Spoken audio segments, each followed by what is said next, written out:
इंदौर की धरती से गर्भ संस्कार का बिगुल। मुख्यमंत्री ने किया दिव्य संतान प्रकल्प का शुभारंभ। भारत अब चुपचाप भविष्य नहीं देख रहा, भारत अब भविष्य गढ़ रहा है।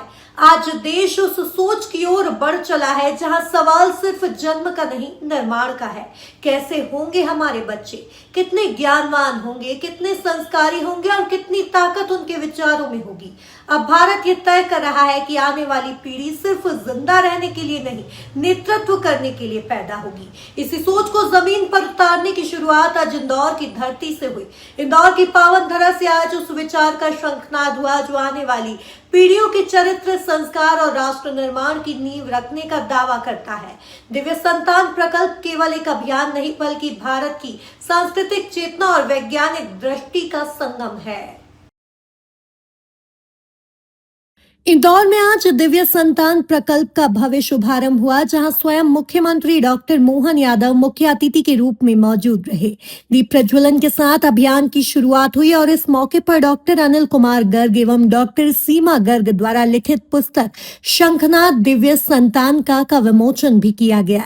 मुख्यमंत्री ने अपने संबोधन में कहा कि गर्भ संस्कार केवल धार्मिक परंपरा नहीं, बल्कि भावी पीढ़ी को मानसिक, शारीरिक और नैतिक रूप से सशक्त बनाने का वैज्ञानिक अभियान है। उन्होंने अभिमन्यु और अष्टावक्र का उदाहरण देते हुए कहा कि गर्भावस्था के दौरान दिया गया ज्ञान और संस्कार शिशु के जीवन पर गहरा प्रभाव डालता है।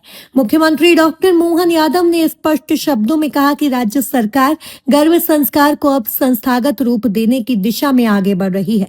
आयुष्मान भारत और आयुष मंत्रालय के माध्यम से इसे स्वास्थ्य व्यवस्था का हिस्सा बनाया जाएगा। भविष्य में अस्पतालों के डिजाइन में विशेष गर्भ संस्कार कक्ष बनाए जाने की भी योजना है।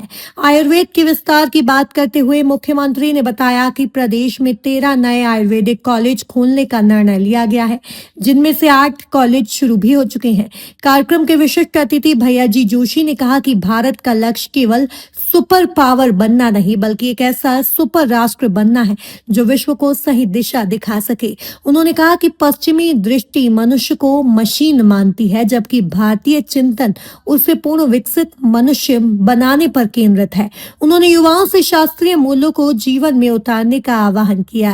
कार्यक्रम में विशेषज्ञों द्वारा गर्भ संस्कार पर विस्तृत विमर्श भी हुआ। डॉक्टर हितेश जानी ने वैज्ञानिक दृष्टिकोण से गर्भ संस्कार पर प्रभावी प्रेजेंटेशन दिया। डॉक्टर अनिल कुमार गर्ग ने दिव्य संतान प्राप्ति के सूत्रों को अत्यंत रोचक और प्रभावशाली ढंग से प्रस्तुत किया, जिसे सभागृह में मौजूद श्रोताओं ने करतल ध्वनि से सराहा। डॉक्टर सीमा गर्ग ने दिव्य संतान प्रकल्प की भूमिका और पुस्तक के उद्देश्य को विस्तार से बताया। इस दौरान मुख्यमंत्री ने पद्मश्री डॉक्टर नारायण व्यास का विशेष सम्मान भी किया। मंच पर आरोग्य भारती के अशोक वार्ष्णेय, योगेंद्र महंत, गुणवंत कोठारी, विनोद अग्रवाल, विक्रम सिंह पवार और श्री राधेश्याम शर्मा गुरु मौजूद रहे। कार्यक्रम में जल संसाधन मंत्री तुलसीराम सिलावट, महापौर पुष्यमित्र भार्गव, विधायक महेंद्र हाड़िया, गोलू शुक्ला सहित अनेक जनप्रतिनिधि और प्रबुद्ध जन उपस्थित रहे। अतिथियों का स्वागत डॉक्टर जगदीश जोशी, मनीष निगम, अनिता व्यास, डॉक्टर रोमशा सर कानूनगो और प्रियंका शर्मा ने किया। कार्यक्रम का कुशल संचालन डॉक्टर संध्या चौकसे द्वारा किया गया। आखिर में और सबसे बड़ा सवाल, क्या ये पहल केवल मंच तक सीमित रहेगी या हर घर, हर मां और हर अस्पताल तक पहुंचेगी? कोशिश से लगता है कि मेहनत करें तो संभव तो है। ब्यूरो रिपोर्ट, सोच 360 प्लस, इंदौर। सोच 360 प्लस, सोच जो कल बदल दे। Ground reports, podcasts and explainers.